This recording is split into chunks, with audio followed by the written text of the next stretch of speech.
first off, man, I want to thank everybody. Continues to comment, like the videos. I really appreciate it, man. I've been getting a lot of comments from more experienced folks, you know, dropping that knowledge on a little rookie, man. So I appreciate it. Really appreciate it. Also, shout out to Keeping It 100 Trucking, man. She shared 2 of the videos. That's like a big deal. You know what I mean? Tiny little YouTuber like me, man. I didn't know them videos was, you know, I didn't know they were circulating. So I really appreciate that. If you, by chance, you happen to watch this one, I appreciate it. But I just want to kind of give some advice, man, to other folks that are rookies as well. You know, we see on YouTube some people doing certain stuff and it's working for them, and other people doing other stuff is working for them. What I just want to say, based off my experience, right? Haven't been doing this long. It's only been 2 years for me. And luckily for me, everything with trucking is right on time. Like, it's going the way I planned it. Yeah, there's always ups and downs. You know, you're gonna have little breakdowns here and there, so on and so forth. But it's luckily been nothing major. And I can't necessarily look back and say that I have a lot of regret. I think making the decision to move forward with this newer truck was a good idea for me. Like, as of right now, it's working. However, and again, this is to the rookies, man. When these older guys are saying, hey, maybe you should kick back, save your money, buy a cash truck. Don't write that off. Don't write it off, right? You see guys go and get, you know, lease trucks and different things, and they are successful with it. That's cool and all, but you got to keep in mind your situation and at least try to plan for the future of your specific situation, right? So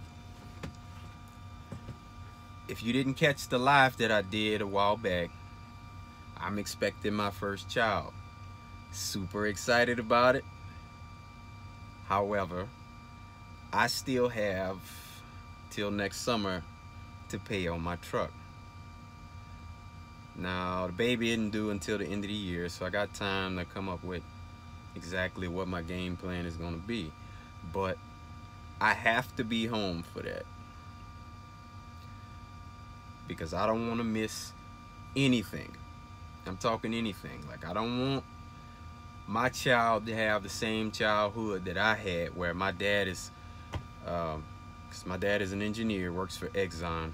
Well, he's actually retired now, retired a month ago, but he's an engineer, works for Exxon, always was overseas in Africa, you know, doing what engineers do.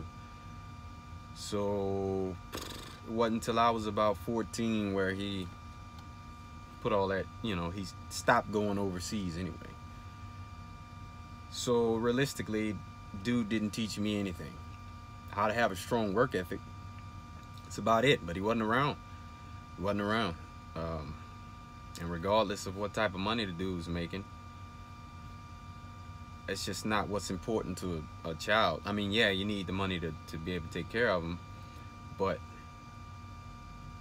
that time is a bit more important. And let's just keep it real. You can find something that gets you home a lot more and still be able to take care of your child just fine, right? So now I'm in the situation where I still have this truck payment, so I'm kind of up in the air as far as like what I'm gonna do.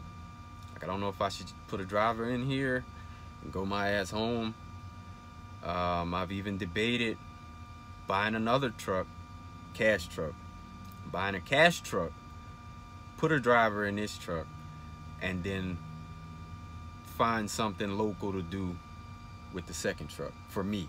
That way I can be home every day, all that stuff, and then, you know, go from there.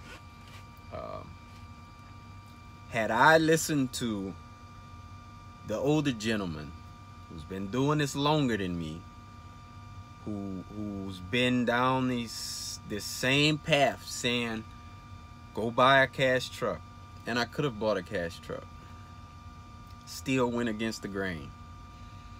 Now again, I don't regret it, because this truck has been good. The biggest issue I've had with it was a starter. I changed it myself. Only costed me the price of the part and the Uber to go get the part. So that was the biggest thing. Everything else was minor, not including tires. We all got to change tires, so you know, I mean, that's just part of it. But yeah, had I listened to them, this wouldn't even be a concern in my mind. I'd be driving my truck home, go park it, and don't have nothing to worry about. Now, I can still do that with this truck. Obviously, you know, paying $18.50 a month on a truck, the payment ain't gonna stop just because I'm at the house. And I mean, I have the money. I could just go park the damn truck and, you know, be at home. But who wants to just spend money, you know? And you know, and the truck will just be sitting. To me, that's not really what I want to do. So again, I'm not telling nobody what to do. I'm not telling you you should go out and buy a cash truck. I'm saying when these older folks speak, you should probably listen. Even if you don't plan on doing what the hell they say, because again, everybody's situation is different. But listen to it.